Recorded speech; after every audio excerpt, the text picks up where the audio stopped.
A paz do Senhor, povo de Deus. Eu sou o Tony Pinho do canal Bíblia para o Cotidiano. Você está aqui para fazer a nossa aula da Escola Bíblica Dominical da editora Betel Dominical, que nesse segundo trimestre estamos falando sobre mordomia cristã, né?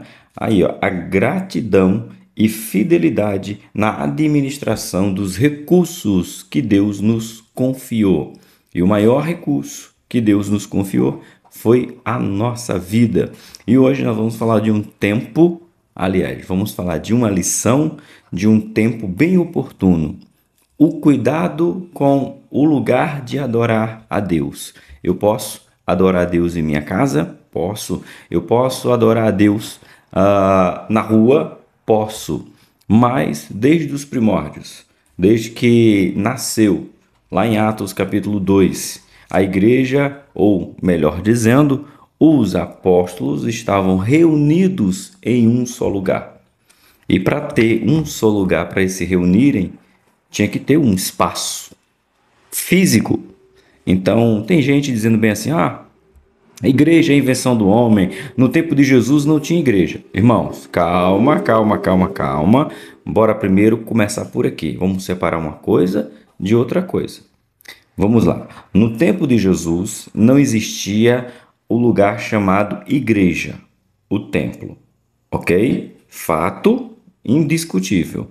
No entanto, portanto, mas existia dois locais de culto.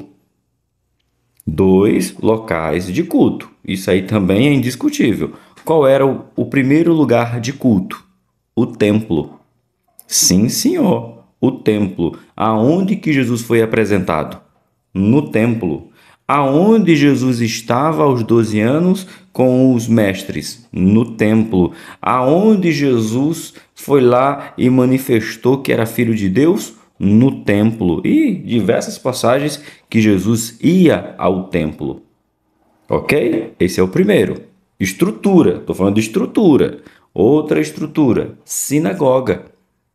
Em cada província, em cada cidade, se reunisse um grupo de pessoas, de homens, poderiam abrir uma sinagoga. E sinagoga na nossa mente vem logo o pessoal do mundo árabe. Não, irmão, para. Sinagoga era um lugar que Jesus pregava. Por exemplo, a passagem mais linda de cumprir uma profecia que Jesus fala foi em uma sinagoga, estrutura. Quando ele diz, né? Ele pega o livro de Isaías e ele diz: hoje se cumpre em mim essa profecia, que o Espírito do Senhor estaria sobre ele, para ele anunciar o dia aceitável do Senhor, pregar as boas novas aos cativos, enfim. Ele se cumpre hoje. Ele estava onde? Ele estava aonde? Na sinagoga. Então, se você quer dizer que não existia igreja, não existia o nome, mas existia a estrutura para a adoração. Então, vamos começar já por aí. Se alguém questionar você, aluno ou professor, que no tempo de Jesus não existia igreja, o templo, você diz para ele: o que é que eu faço com as sinagogas e o que é que eu faço com o templo? Pronto. Aqui a gente estabelece uma necessidade de ter um local de culto.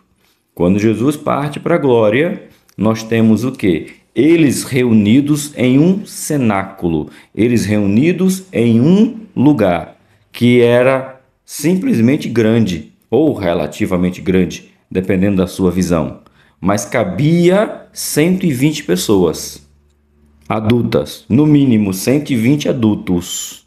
Por quê? O texto diz que ficaram 120 e todos foram cheios. Então não era esse quarto aqui. Eu sou ruim de medida, mas eu acho que esse quarto deve ter uns 4 por 2. Eu acho. Não sou muito bom de medida, mas eu vou pela nossa igreja. A nossa igreja cabe 300 pessoas. Se eu dividir em 3 partes, ou seja, era um espaço que cabia 120 pessoas. Ok? Estavam lá quando teve a descida do Espírito Santo. E depois, professor, ficaram congregando onde? Em casas. Casas que cabiam esse grupo. E pelo amor de Deus, irmãos, o contexto era outro. Não existia igreja e estrutura, porque o cristianismo, que não era chamado de cristianismo, a seita desse Jesus, seita sim, sim, Jesus foi chamado de um herege, um blasfêmio, um devasso, alguém que queria simplesmente cometer heresia. Por exemplo, a última frase que confirmou que Jesus era um herege, um blasfêmio, foi ele dizer: Eu sou filho de Deus. Pronto. O sacerdote rasga a roupa e diz: blasfêmia. Não precisamos de testemunha. Ele está dizendo que é filho de Deus, então ele é igual a Deus. Blasfêmia. Pronto. Então, esse contexto nasce a igreja, que não poderia ter templo, não poderia ter uma congregação, não poderia ter uma igreja, não poderia ter uma sede, porque o povo era perseguido. É muito fácil falar hoje que não existia igreja no tempo de Jesus, aonde você pode abrir uma igreja em qualquer lugar do Brasil. Agora vai lá para a Coreia do Norte e tenta abrir uma igreja templo, coloca aqui, Igreja de Cristo. Vai lá, abre lá. Pega lá no mundo árabe, aonde a lei, aonde predomina o Hamas, e vai lá e diz, Igreja Jesus Cristo salva. Vai lá abrir. Quer não? Ah, tá. Lá tem pessoas em missões falando de Jesus, tanto no Oriente Médio quanto na Ásia, em alguns países da África, que não tem igreja, irmão. Não tem estrutura. Mas não é porque eles não querem, é que eles não podem. Uma coisa é não querer, outra coisa é não poder. Ok? Então a gente vai falar sobre a história resumida, lógico que não dá para falar tudo aqui em uma lição só, sobre a construção do tabernáculo. Diga de passagem aqui, ó, olhe para mim, né? Olhe para mim. Você sabe quem foi que pediu para construir o tabernáculo? Ideia de quem foi de construir o tabernáculo? Você sabe de quem foi a ideia? Pois é, vamos falar sobre isso. Depois a gente vai falar sobre a construção do Templo de Salomão. A revista não vai falar, mas eu quero mencionar. É necessário. Dá para colocar um adendo aqui. Depois a gente vai ver as reformas que os templos passaram. 3 reformas principais também. E até chegar nas igrejas atuais. Congregações, subcongregações, sedes regionais, sedes estaduais, sede mundial. Pronto, vamos falar sobre esse contexto, porque é necessário. Então, já começando. Quem falou para Moisés que ia criar o tabernáculo não foi o povo, foi Deus. Então, igreja é invenção de Deus. Seja bem-vindo à nossa Escola Bíblica Dominical, lição de número 3. Vamos lá? Abra aí a sua revista. Participando com consciência e alegria da manutenção do serviço. Serviço na igreja, serviço de ter um lugar de adoração. Eu vim do culto, eu gravo pós-culto, hoje foi ceia. Nossa igreja não cabia ninguém, tivemos que colocar cadeiras no corredor. Gente em pé na porta, de tanta gente. Então nós da Deinamar necessitamos urgentemente de alargar a tenda, expandir, seja para cima ou seja para o lado, mas a gente não cabe mais. Então há uma necessidade. Isso aí não se faz por fé, isso aí se faz contribuição. Não que a fé, no que eu quero dizer é, Senhor, pela fé eu digo que a igreja vai aumentar. Não, não vai aumentar. A gente vai ter que trabalhar. A gente vai ter que contribuir. A gente vai ter que arrumar dinheiro para que alguém compre, para que alguém construa. Tá bom? É nessa perspectiva que nós vamos falar. Lição de hoje será aplicada no dia 20 de abril de 2025. Essa lição é a lição de número 3. Eu quero deixar registrado, porque essa lição será aplicada no dia 20, domingo, na sexta-feira, dia 18, a minha esposa, a minha Rose, o incentivo que eu tenho de pregar, ensinar E falar de Jesus veio dela, ela que me levou para Cristo. Ela completa mais um ano de vida, fica registrado, 18 de abril, né? A minha esposa completa mais um ano de vida e por onde eu passar eu tenho que declarar que Deus multiplique os seus dias sobre a terra, né? Foi a base do meu ministério. Foi não, é a base do meu ministério. Porque uma mulher que apoia um homem, ele pode ir muito, mas muito, muito mais longe. Parabéns, meu amor. Que Deus continue lhe abençoando grandemente. Nosso texto áureo está registrado no livro de Êxodo, capítulo 35, verso de número 21. E veio todo homem a quem o seu coração moveu, e todo aquele cujo espírito voluntariamente o estimulou, e trouxeram a oferta alçada ao Senhor, para a obra da tenda da congregação, e para todo o seu serviço, e para os vestidos santos. Êxodo, capítulo 35, 21. Você sabe o que significa oferta alçada, né? Aqui a gente vai falar um pouco mais sobre finanças. Oferta voluntária, cadê aqui? De todo aquele que o Espírito se voluntariamente, tá aqui, ó. E trouxeram a oferta alçada ao Senhor. Resumidamente, há outro significado. A oferta alçada, gente, é dar além do que já está no script. Vamos dizer assim. Sabe aqueles cultos? E aqui eu tenho que, lógico, chamar a atenção, né? A gente tem o lado bom e o lado ruim desse lance aqui dessa situação da oferta alçada, que é o irmão que é dizimista, que é o irmão que já é ofertante, já é o irmão que contribui em outros departamentos. E aí há uma necessidade de construir o templo, de construir uma igreja, de construir uma congregação. Então, além do dízimo, além da oferta cotidiana, o irmão faz uma oferta alçada fora daquilo que ele já está habituado a contribuir. Tem isso na Bíblia? Tem. Infelizmente, por causa dos maus, nós julgamos o todo. Vou repetir. Infelizmente, por causa dos maus, julgamos o todo. E quem são os maus? É pegando essas ofertas alçadas, dizendo, dê o seu melhor, dê o seu tudo, Deus vai te dar em dobro, Deus vai te dar 10 vezes mais, e aí tira a fé de quem é honesto, do que quer contribuir com sinceridade. Mas oferta alçada, fora do padrão, é bíblico, e está registrado na Bíblia, livro de Êxodo, capítulo 35. Então, a gente tem que tomar muito cuidado. A gente não pode pegar o todo e confundir com os malfeitores, né? Que fazem isso para apenas tirar dinheiro do povo. Ok? Verdade aplicada. Como povo de Deus, somos convocados a participar da manutenção dos locais de culto, com nossas contribuições financeiras e nosso trabalho. Bem verdade. Como eu já falei, e se eu faço parte de um lugar do qual eu congrego com minha família, eu, meu filho e minha esposa, eu não posso deixar esse lugar deteriorado.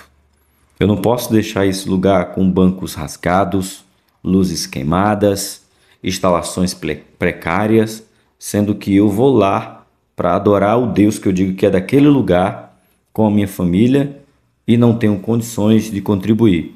Perdão, volta à palavra. E eu não quero contribuir com esse lugar. Então logo eu nem deveria ir para lá.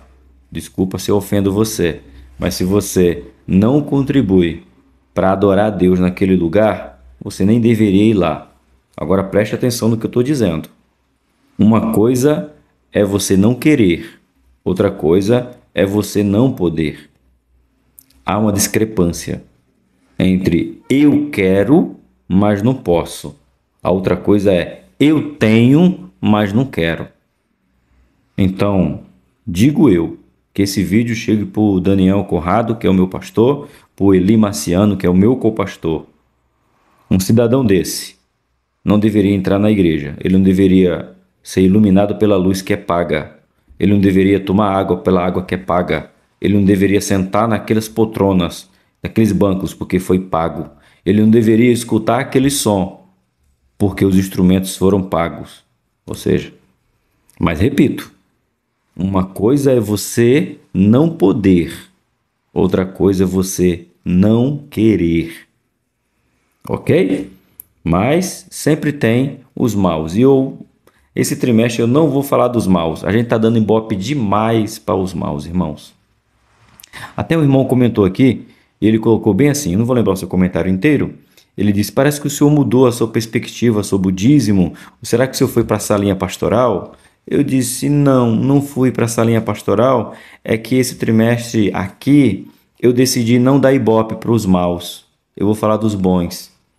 Porque até então, nem você que comentou e nem a igreja que eu congrego me dá R$ 1 para que eu faça esse vídeo.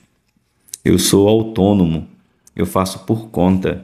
Mesmo eu tendo um pastor, mesmo eu tendo co-pastor, mesmo sendo líder de casais, mesmo sendo da intercessão, mesmo sendo professor da escola dominical, ninguém da minha igreja me dá R$ 1 para isso. Então eles não podem dizer para mim, você não pode falar isso, grava de novo, não. E graças a Deus, 3 anos de canal, né? E ninguém nunca me disse nada. Agora eu tenho um amigo e pastor que considero como um pai, que já disse várias vezes para mim, você exagerou, você não tinha falado assim. O meu pastor, que considero como pai, pastor Eli Marciano, já me deu várias dicas. Não vá por esse caminho, não. E esse trimestre eu decidi não dar ibope para os maus. Eu quero falar dos bons. A gente está dando ibope demais para quem não presta, esquecendo de valorizar os que realmente são fiéis ao Senhor. É por isso que as aulas parece que eu mudei, né? Eu não mudei. Eu só troquei o foco. Continuo dizendo que tem os maus, mas eu vou deixar eles de lado e dar ênfase a você, que é bom. Certo? Mas a minha perspectiva sobre ofertas e dízimo continua a mesma. Vamos lá? O objetivo de hoje é reconhecer que devemos cuidar da casa de Deus. O segundo objetivo, saber que as ofertas geram bênção para o ofertante. Isso aqui é verdade. Crendo você ou não, há bênção para quem dá. Há sim. Porque a Bíblia diz, melhor é dar do que receber. Então, se a Bíblia diz que é melhor dar, então há uma bênção para os que dão, para os que oferecem, para os que ofertam.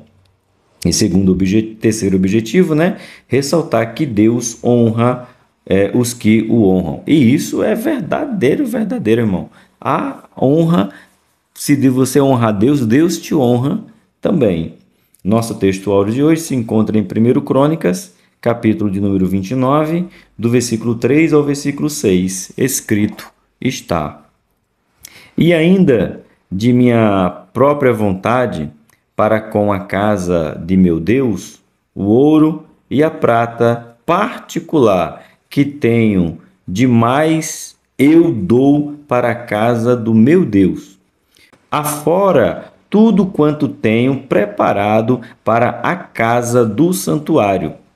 3.000 talentos de ouro, ouro de Ofir, e 7.000 talentos de prata purificada para cobrir as paredes das casas, ouro para que os vasos de ouro, prata para os vasos de prata, e para toda a obra das mãos dos artífices.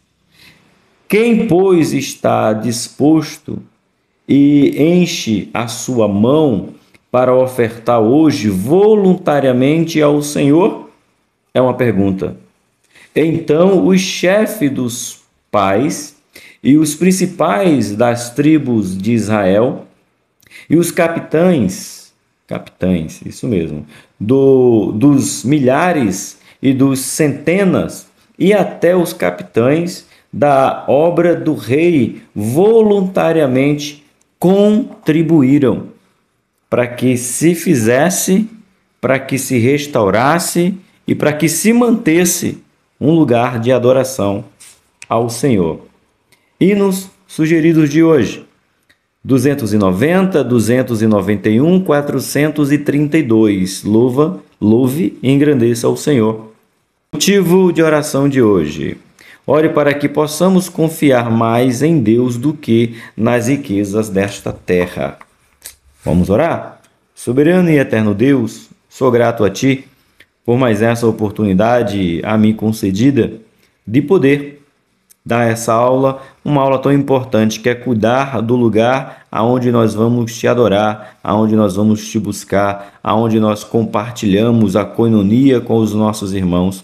Agradeço a Ti, Senhor, esta oportunidade, que essas palavras entrem aos corações, às mentes e nós sejamos praticantes do que estamos ouvindo, não apenas ouvinte, e que o dinheiro, a riqueza, a prosperidade não venha nos afastar de Ti, mas tudo que nós vamos adquirir, possamos ajudar aos que precisam. E hoje, especificamente, nessa lição, que aquilo que nós temos, possamos dar à Tua casa, contribuir com a Tua casa, para que o Teu nome seja glorificado, hoje e sempre. Amém. Amém daqui? Amém daí? Aproveita para curtir, comentar e compartilhar. Deixa Deus te usar aí. Certo? Introdução. Nesta lição, baseada nos registros bíblicos, veremos que o povo de Deus é chamado a servi-lo com alegria e fidelidade, também na manutenção dos locais de culto, com contribuições financeiras e trabalho, visando a continuidade das atividades de oração, adoração e anúncio da palavra de Deus. Não preciso comentar nada aqui porque está lá atrás. Que tem igreja hoje porque lá não podia ter. Como tem em alguns países, como veio uma irmã de um país aí, a nossa igreja, e ela disse, lá não pode ter igreja. A gente se reúne em casa secretamente, porque se a gente anunciar, nós somos mortos. Então a gente está lá para falar de Jesus sem igreja. Tá bom? Por isso que no tempo depois de Jesus não existia igreja, mas tinha a sinagoga. Ponto. Está explicado. Se você não quer aceitar, o problema é seu.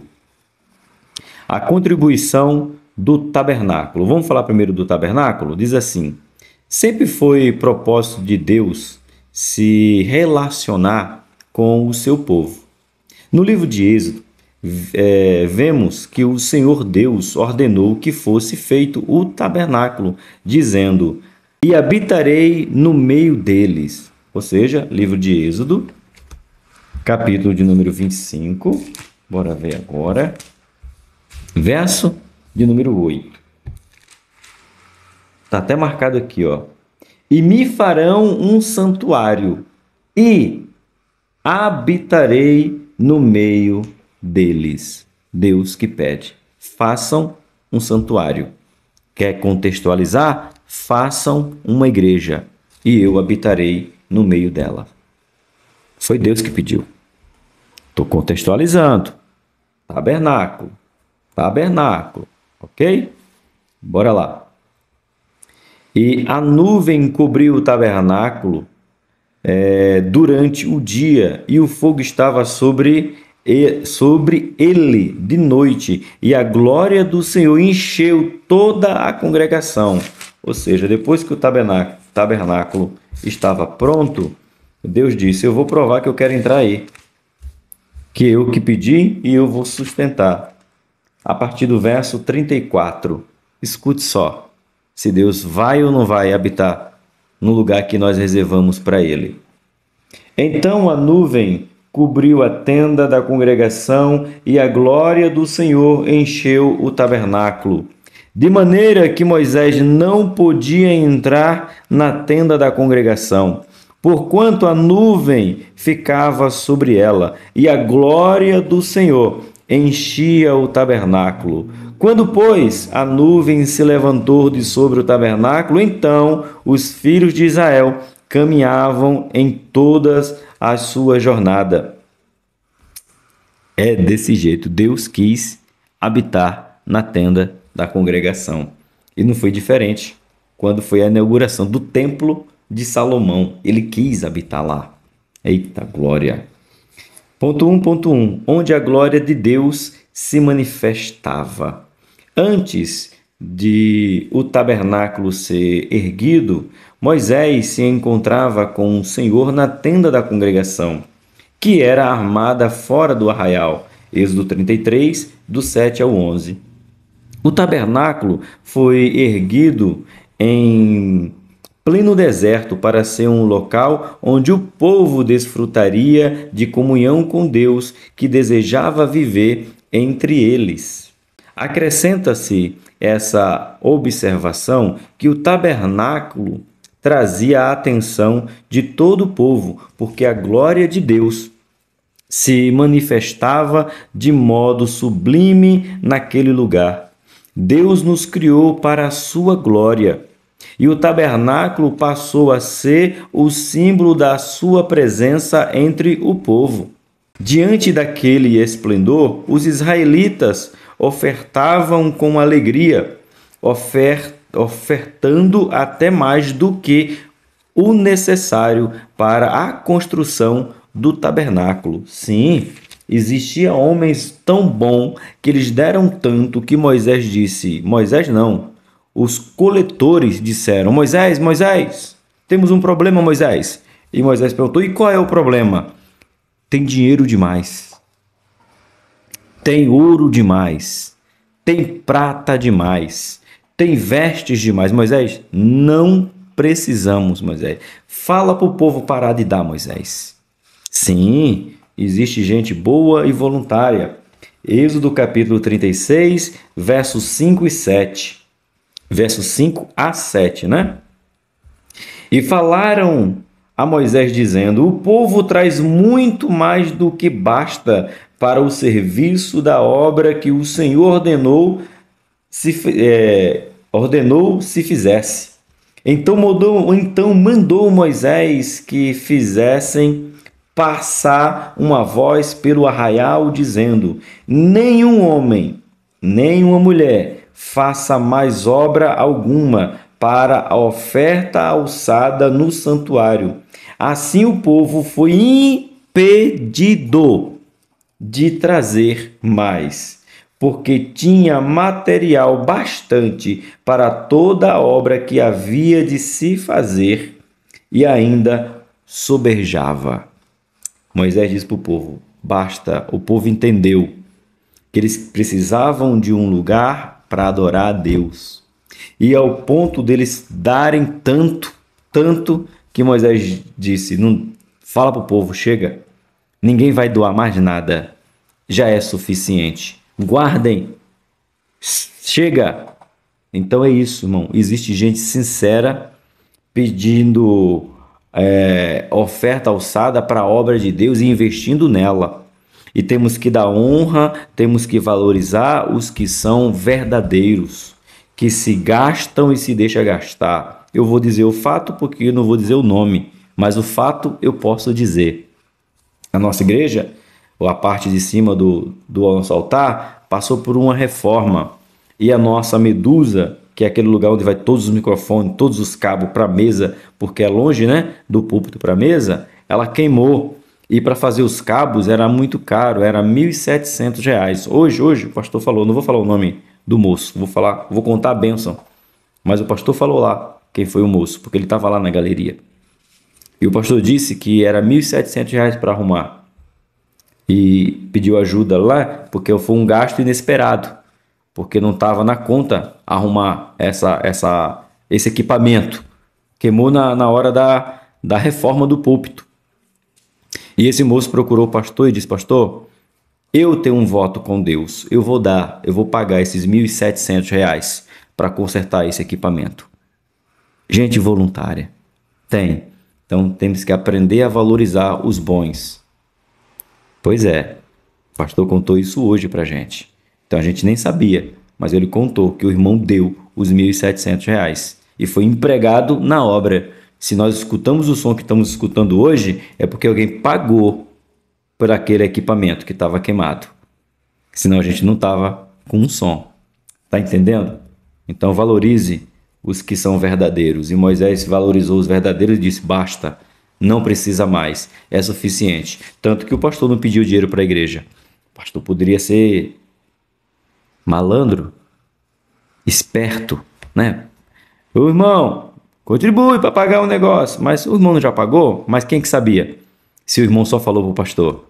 Mas o meu pastor é um homem de Deus, não usou de má fé e disse: igreja, não precisa pagar a medusa. Ela já está paga. Alguém já pagou. Eita glória! Certo? 1.2. As ofertas voluntárias. A fé cristã implica obediência a Deus em todas as áreas da vida. A dependência de Deus deve estar diretamente relacionada ao amor por Ele, uma vez que quem ama a Deus obedece aos seus mandamentos.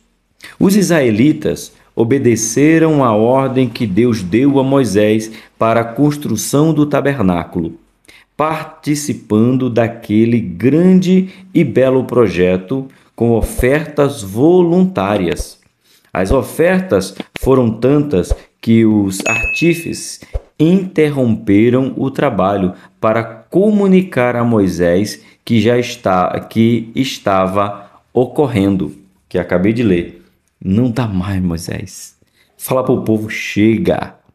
Sim, tem muita gente boa e tem muito líderes bom, como Moisés, fazendo a mesma coisa. Povo, para esse fim não precisamos mais de dinheiro. Eu me lembro, falando aqui, não tem a ver com tabernáculo, mas uma moça, né? Uma jovem senhora, ela tem um filho, também não vou falar nome, é óbvio, e ela morreu de repente, teve um mal súbito, literalmente de repente. Por que eu falo de repente? Às vezes a pessoa está doente, tem um processo, ela não vou falar o nome da irmã, para não expor, vou te contar o caso. E ela faleceu, e o marido dela tinha problemas com drogas, né? Ele ia voltar para a igreja, ia voltava, ele não se firmava. Então era uma família que financeiramente era carente, né? Mesmo ela trabalhando. E ela faleceu. E aí o pastor foi e colocou no grupo: irmãos, a gente precisa de emergência. Quem quer, olha a frase, preste atenção, irmãos.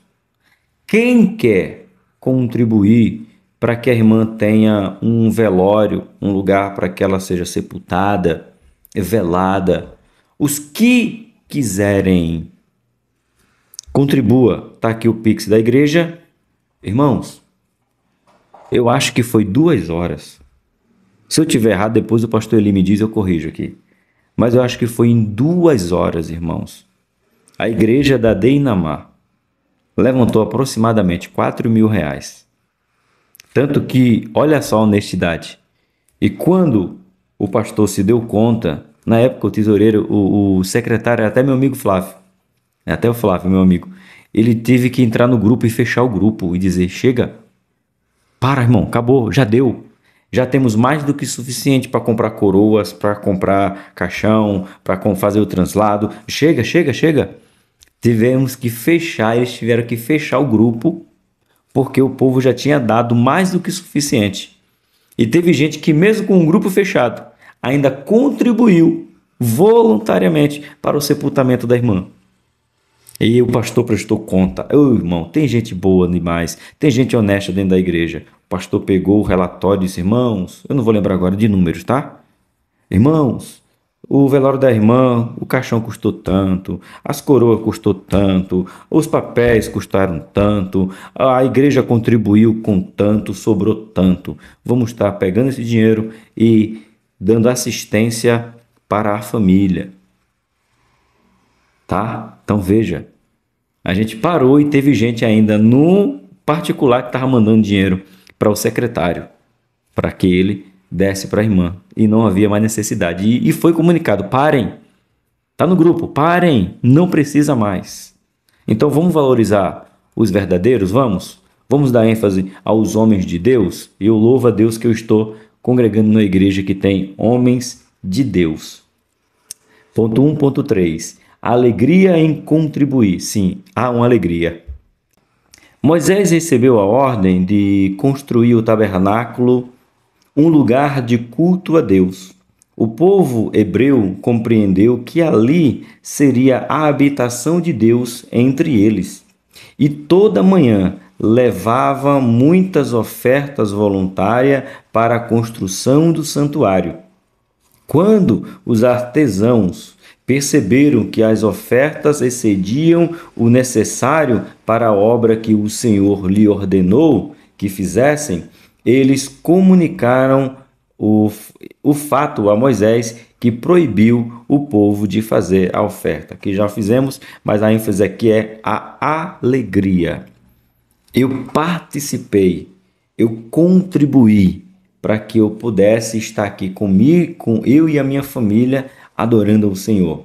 Então, a alegria de contribuir e dizer: eu faço parte desse projeto, eu faço parte desse lugar que Deus habita, porque voluntariamente eu contribuí. Que alegria, irmãos, você poder contribuir para um lugar onde Deus quer habitar. Aí aqui vai falar sobre a reconstrução do templo. E aí eu quero trazer a ênfase aqui, a construção, antes da reconstrução. Lembra que Davi tem o desejo de construir um templo para o Senhor, tenda da congregação, tabernáculo e agora o templo, certo? E Davi diz: eu vou construir um templo para o Senhor. Não é justo que eu, um homem mortal, habite em uma casa estucada, alicerçada, e o meu Deus habite em tendas. Davi ia para a guerra, pegava os seus despojos e dizia: isso aqui é do Senhor, isso aqui é do Senhor. Até que um dia Davi vai lá e chama o profeta Natã e diz para ele: Natã, eu vou construir um tabernáculo, um templo para o Senhor. E eu acho da hora que Natã diz: é de Deus. Deus está nesse negócio, Davi. Pode construir, que Deus está aprovando. O profeta falou. O profeta não era de Deus? Era de Deus. Mas Deus não havia falado com ele. Mas quem conhecia a história do tabernáculo, como foi construído, ia se alegrar em saber que haveria a construção de um templo. Mas não foi Deus falando na boca de Natã, foi a vontade de Natã com a vontade de Davi de que Deus habitasse no templo e não mais numa tenda, já que Israel já estava firmada em uma terra, já era a sua terra. Aí quando Natã chega em casa, Deus fala para ele: Natã, volta. A ideia de Davi é boa, a ideia de Davi é honrosa, mas não vai ser ele que vai construir, não vai ser ele que vai levantar. Mas como a ideia dele foi voluntária, vai ser um descendente dele que vai construir um lugar que eu habite, porque eu não pedi nada para ninguém. Olha aqui, Deus está dizendo: eu não pedi, mas eu gostei. E se ele quer, ele não vai, porque a mão dele é suja de sangue. Mas eu vou levantar um descendente direto dele para construir o templo. E Natã volta para Davi e diz: Davi, assim diz o Senhor. E Davi: ok, não vai ser eu que vou construir? Não. Tá bom então. Então também não dou R$1 mais. Não vou dar 1 centavo mais. Eu não vou dar 1 grama de ouro mais. Porque tem que ter o meu nome. Foi Davi que construiu, foi Davi que fez o templo. Então não é eu que vou estar dando, então eu também não contribuo. Vai ficar sem luz, vai ficar sem água, vai ficar sem poltrona, vai ficar sem microfone, vai ficar sem cabo, porque não querem deixar eu dizer que foi eu que construí, que foi eu que contribuí, então também não dou. Foi assim que Davi disse. Lógico que não. Sabe o que Davi disse? Ok, eu não posso construir, mas eu vou ser o patrocinador. Salomão, irmãos, a honra de construir foi de Salomão. Mas da construção, Salomão não contribuiu com 10%. 90% veio do bolso de Davi. Veio das batalhas e das guerras vencidas no nome de Deus. Davi não teve o nome dito que foi ele que construiu, mas foi ele que contribuiu com mais de 90% para cima. Salomão só teve o prazer, irmão, de administrar o que tinha. Pois é, tem muita gente boa que não tá nem aí para o nome. Não diga que foi eu que dei não, viu? Tá aqui, tome. Tá aqui, ó, tome. Tá aqui, ó, tome. Não precisa nem dizer o meu nome. E já tem gente, irmão, que dá uma merrequinha, mas quer que o nome dele esteja lá, com letras garrafais. Foi Tony Pinho que deu, olha aí, ó. Mas do que o Tony Pinho deu, não é 10% do que o irmão deu. Tem muita gente boa. Davi foi o maior patrocinador do templo. Se deveria ter um nome no templo que foi construído, não deveria ser o Templo de Salomão. O nome deveria ser o Templo de Davi, porque até a planta quem deu foi Davi. Salomão administrou. E aí, você contribui para o teu nome ser falado? Ou você contribui porque você vai ver a glória de Deus habitando ali? Eita, glória gloriosa. Aí sim, a gente vem para as reconstruções. Essa foi a construção magnífica. Aí, com o passar do tempo, destruição, perseguição, rebeldia do povo, o templo foi destruído. E aí ele passou por reformas. E o povo entendeu que era necessário ter as reformas do templo, que a gente vai falar agora. Ponto 2. A restauração do templo. O tabernáculo esteve entre o povo de Deus durante toda a caminhada pelo deserto.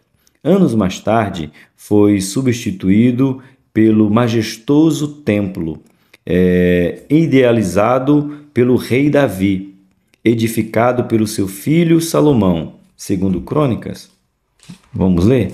Samuel, Crônicas, isso. Deu um branco aqui. Segundo Crônicas, capítulo de número 7. A partir do verso 11, só o 11. 7 e 11. Escrito está: assim Salomão acabou a casa do Senhor, a casa do rei, e tudo quanto Salomão intentou fazer na casa do Senhor e na sua casa, prosperadamente o edificou. Ou seja, Davi idealiza, Salomão constrói, e os dois recebem a mesma honra, tanto de quem contribuiu como de quem executou a obra.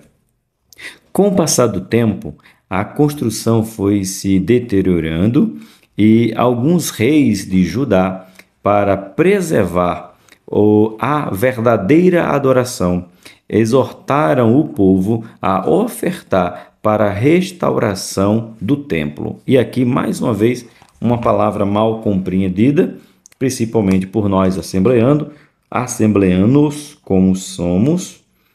Cadê? Exortaram. A gente usa essa palavra achando que exortar é bater, machucar, maltratar, humilhar. Foi assim que foi nos ensinado, né?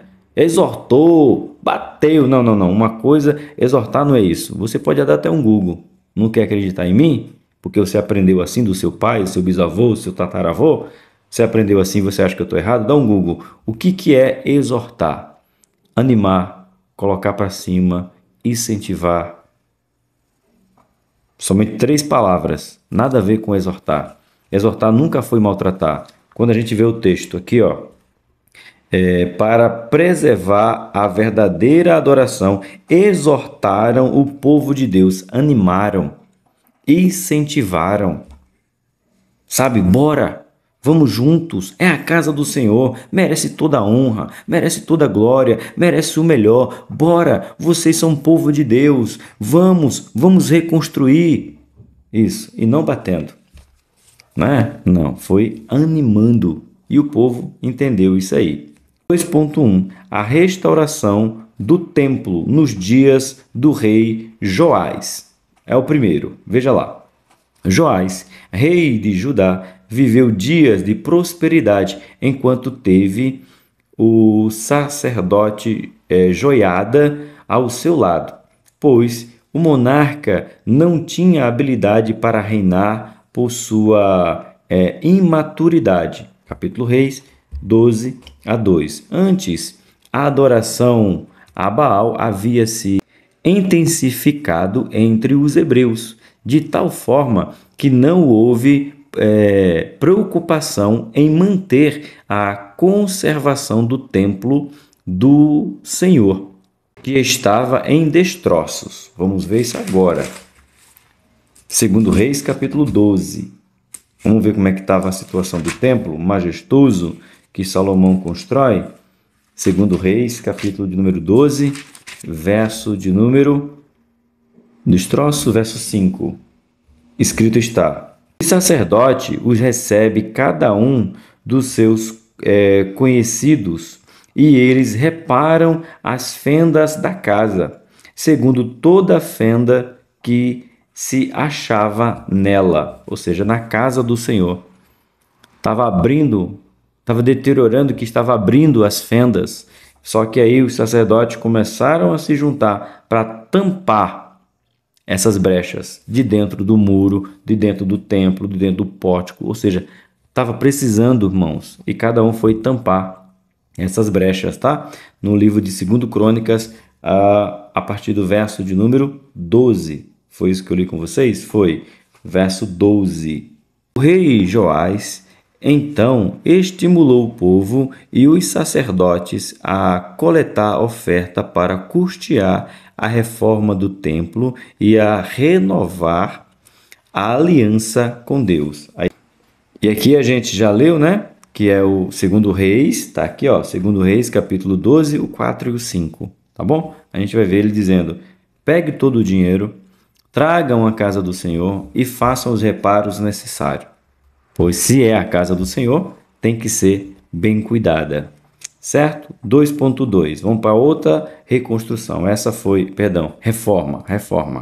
A primeira reforma foi Joás. A segunda reforma que a gente vai ver é a restauração do templo nos dias de Ezequias. Vamos lá.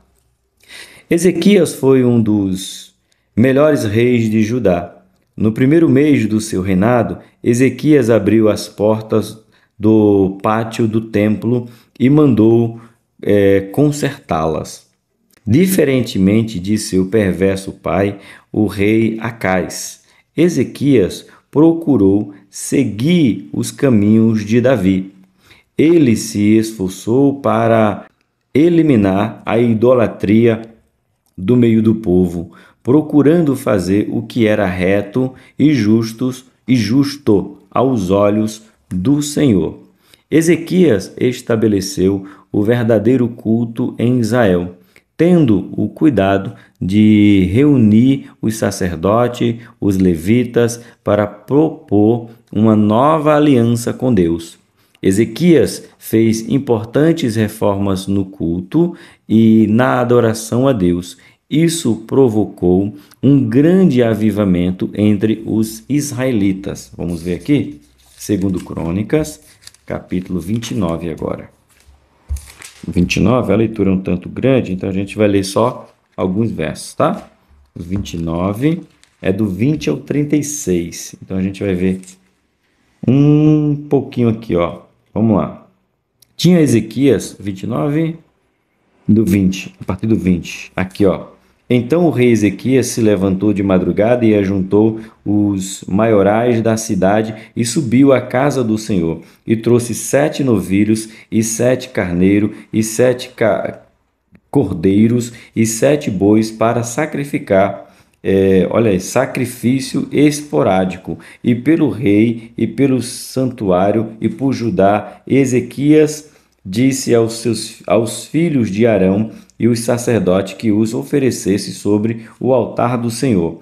E ali mataram os bois, e os sacerdotes tomaram o sangue e aspergiram sobre o altar. Também mataram os carneiros e aspergiram o sangue sobre o altar. Semelhantemente, mataram os cordeiros e aspergiram o sangue sobre o altar. Então trouxeram os bodes para sacrifício pelo pecado perante o rei e a congregação, e lhe expuseram as mãos, e os sacerdotes e os mataram. Com o sangue fizeram expiação do pecado sobre o altar, para reconciliar todo Israel, porque o rei tinha ordenado que se fizesse aquele holocausto de sacrifício pelos pecados por todo o Israel. Ele disse: se a gente quer sacrificar, se a gente quer restaurar o templo, se a gente quer contribuir para essa reforma, vamos primeiro pedir perdão a Deus, perdão pelos nossos pecados, para que Ele venha receber a nossa vida, para depois receber a nossa oferta. Aí a gente remete à nossa primeira aula de Caim e Abel. Forte demais. Terceira reforma que nós encontramos aqui é a restauração do templo nos dias de Josias. O rei Josias procurou fazer um novo concerto espiritual em Judá, abolindo qualquer vestígio de idolatria. O rei determinou que os israelitas buscassem ao Senhor para que fossem purificados dos pecados nos quais Judá havia mergulhado, e assim restaurou o genuíno culto ao Senhor, registrado em 2 Reis, capítulo 22. Para isso, Josias ordenou que todo o dinheiro arrecadado fosse usado para reparar a casa do Senhor. A Bíblia relata que nunca houve um rei como Josias que se voltasse para o Senhor de todo o coração. Aí a gente volta lá em Reis, 2 Reis, capítulo de número 23. Vamos ver essa declaração sobre o rei Josias. Vamos lá. 2 Reis 24, 23. De todo o coração, né? 23, 25. Aqui desse lado, ó. 23, 24, 25. E antes dele não houve rei semelhante que se convertesse ao Senhor com todo o seu coração e com toda a sua alma e com todas as suas forças, conforme toda a lei de Moisés, e depois dele nunca se levantou outro tal. Que é isso, hein? Será que a gente consegue ouvir que a gente se dedicou tanto ao Senhor, que dá testemunho que antes de nós não houve e depois de nós haverá? Essa foi a declaração sobre a vida do rei Josias. Glória gloriosa. Ponto de número 3. O cuidado com a casa de Deus. Agora trazendo para os nossos dias. Foi tenda, foi tabernáculo, foi templo e foi reconstruções. Agora vamos falar de igreja, propriamente dito, aonde a gente congrega com os nossos irmãos. O cuidado com a casa do Senhor. Deus nos abençoou com bens para desfrutar do melhor desta terra. Assim, devemos dispor parte dos nossos bens para socorrer as necessidades da igreja, a fim de que ela tenha o necessário para o culto ao nosso Senhor. E aí, toda igreja precisa de básico. Pagar água, pagar luz, se pagar aluguel, pagar aluguel. Se não paga aluguel, comprou o terreno, tem que pagar o terreno. É o básico. Tem a estrutura. Dentro da estrutura tem cadeiras, bancos, poltronas, dependendo do lugar. Nós temos microfones, nós temos instrumentos. Enfim, há uma necessidade de uma organização material para que o povo se reúna em adoração. Foi no passado, há necessidade que tenha agora. 3.1. O chamado de Deus. Muitos irmãos compreendem que o templo é um espaço de adoração e celebração. Portanto, precisa de cuidados para favorecer a reunião daqueles que buscam o exercício da fé cristã. Vamos já começar no livro de Atos, capítulo de número 2. Atos 2? Atos 2, 46. Vamos lá. Atos. Ô, gente, tá pulando de João para Atos assim de uma vez? Isso. Atos, capítulo número 2, o 46. Então vai estar desse lado. Escrito está: e perseverando unânimes todos os dias no templo e partindo o pão em casa, comiam juntos com alegria e singeleza de coração. A gente pega muitas partes, como eu falei, acha que não tinha lugar. Eles faziam em qualquer lugar? Não. Olha primeiro a frase. Olha a primeira frase. Verso 46. Perdi aqui de vista. Cadê o 46? 46, isso mesmo. E perseverando unânimes todos os dias, aonde? Leia na sua Bíblia. Aonde que eles perseveravam todos os dias? Na rua? Na praça? Na beira do rio? Aonde que eles perseveravam todos os dias? Abra sua Bíblia. Não deixe ninguém enganar você. Não deixe ninguém tirar a bênção que Deus colocou de você ter saúde para contribuir. Não deixe os maus influenciar os bons. Está aqui, ó. Mais uma vez. E perseverando unânimes todos os dias no templo. Ele se reunia no templo. Aí sim. E partindo o pão em casa. Mas a adoração era no templo, era em conjunto no templo. Está aqui. Aqui é Novo Testamento. Livro de Atos, capítulo 2, verso 46. Bora!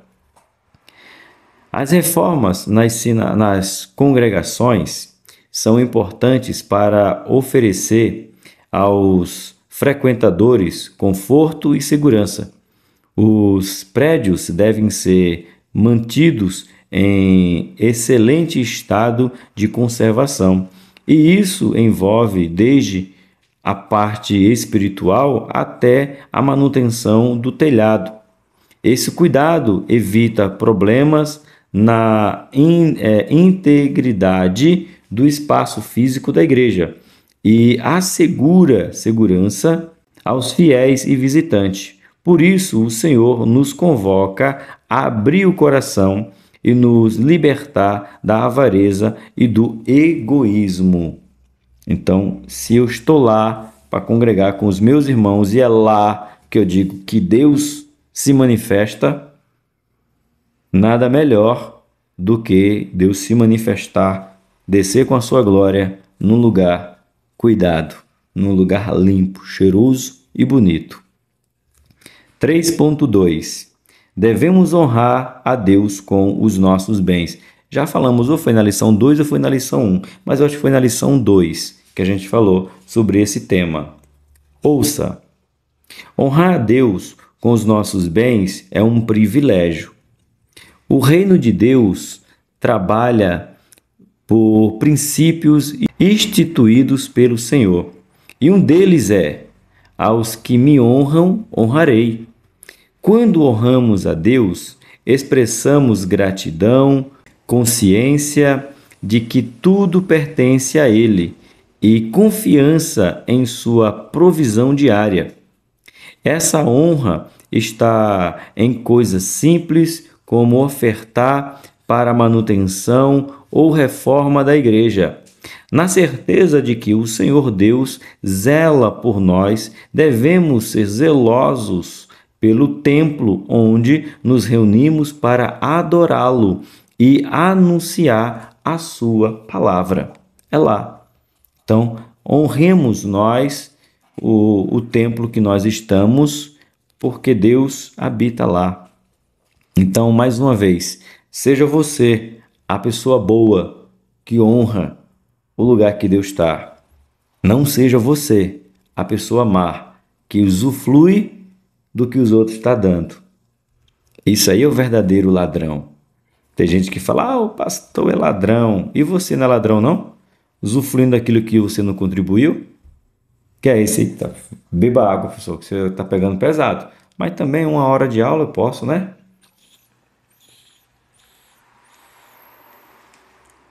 Não vou nem cortar. Qual é a situação do ladrão? Essa caneta foi ele que comprou? Não. Então ele não tem direito de usá-la. Então, se o ladrão pega essa caneta que ele não comprou, não custou o dinheiro dele, e ele usa essa caneta, ele já está dizendo, ele é um ladrão. Então, essas pessoas que dizem que o dinheiro vai para o bolso do pastor, mas ele chega na igreja e ele tem ar-condicionado, ele é um ladrão. Ele está usufruindo de algo que ele não pagou para ter. Ele está sentando no banco que não pertence a ele. Ele está tirando o lugar de alguém que contribui. Ele é ladrão. Falei com o pastor Jeremias, né? Ladrão. Sim, tá indo pro banheiro da descarga com a água que ele não paga, então ele é ladrão. Olha como inverteu o negócio, né?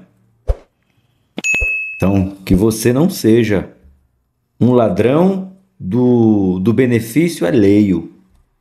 Eita, rapaz do céu. Será que o pessoal vai me cancelar por causa disso, hein?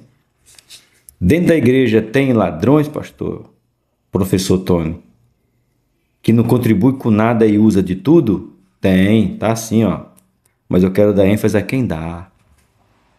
A irmã Geralda, posso falar por nome, uma senhorinha, viúva.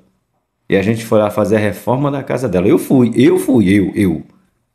Problema de quem não foi. Eu sei que eu fui. Eu fui. E a alegria dela, o pastor chamou ela para o púlpito para ela contar a alegria dela, irmão. Um reboco na parede, uma pia trocada, um sifão. Eu e o Edson trocou o sifão, trocou a pia dela. Sabe, o João rebocando, o José fazendo massa, o Adeval traçando, o Avestil cortando o cano. Quem mais que estava lá naquele dia? O nosso próprio pastor estava lá comprando material. Ô, irmãos, e antes disso já tinha ido uma turma, que não foi a turma que eu fui, contribuindo para a casa da irmã Geralda. As irmãs lavando o fogão, lavando o banheiro, lavando... Sabe, tem gente boa, irmãos. Não fale por causa dos malfeitosos. Há muita gente que está dentro da igreja usufruindo do dinheiro dos outros. Mas ladrão é o pastor. Sendo que ela usa água, usa luz, senta na cadeira, fica no ar-condicionado, mas ladrão é o pastor. E não ela que não deu nada. E interessante que quem não dá nada é sempre o primeiro a reclamar. Ou pior, né? Ainda inflama os outros. Ainda inflama os outros. Não somente reclama. Já tem um problema por si só. Ela está reclamando de algo que ela não deu. Mas ela, além de não dar, além de reclamar, ainda fica inflamando os outros. Corre, irmão. Foge desse povo. Não se assenta. Fala que o lugar está ocupado. Manda ela para qualquer outro lugar, menos do seu lado. Não deixa não, irmão. Tem muita gente que está só usufruindo do que não é dela. E o pior, ainda reclama. Eita, Jesus. Pois é, meu pastor Eli. Dessa vez que se eu puxar minha orelha, você pode me pendurar com as duas. E eu vou dizer, não volta atrás.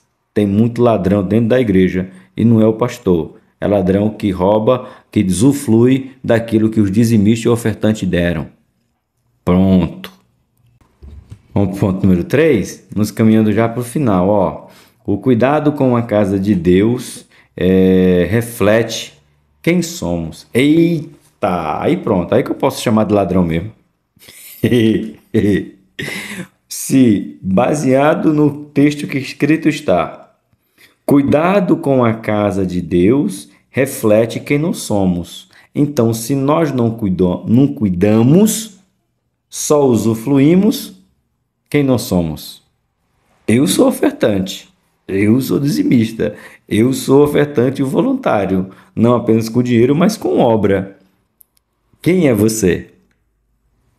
O ladrão que usufrui do que não deu ou aqueles que contribuem para ver o melhor da obra? Isso só quem pode responder é você, não sou eu. Eu posso responder apenas por mim. O comentarista coloca: Para evitar problemas estruturais, é recomendável que os templos passem por uma manutenção periódica, feita por profissionais qualificados. Nessa disposição em ofertar para essa causa específica, demonstra gratidão ao Pai Celestial por todas as bênçãos que temos recebido. É isso mesmo. Contribuir financeiramente para a manutenção do templo é participar de uma semeadura em boa terra, na certeza de que o Senhor Deus é fiel e poderoso para continuar suprindo todas as nossas necessidades. Desde que começou a lançar suas ofertas no templo, o povo passou a ter abundância de alimento. Veio, porque Deus fica grato com corações gratos, e porque eles estavam ofertando para o templo, as bênçãos de Deus veio sobre as suas plantações, sobre os seus gados, sobre os seus pertences. É assim que Deus faz. Para encerrar, a conclusão nos diz assim: o cristão evidencia sua lealdade quando serve a Deus de todo o coração, inclusive com os seus bens, abençoando a casa do Senhor com alegria. É isso que nós temos que fazer, sabendo que nós nos reunimos com os nossos irmãos, então lá tem que ser o melhor lugar para habitar. Tem lugar que uma cadeira de plástico é suficiente com uma caixinha de som. Há outros lugares que cabe 100, 200, até 10 mil pessoas. Há uma necessidade de um som maior. Mas o que importa é que você contribua para que Deus venha se manifestar aonde você se reúne com os seus irmãos. Porque a casa é do Senhor e nós somos filhos dele. O grande amor de Deus, a graça do nosso Senhor e Salvador Jesus Cristo, comunhão e consolação do Espírito Santo comigo e com você, não apenas hoje, mas eternamente. Amém. Tchau, povo. Até a próxima aula. Querendo Deus.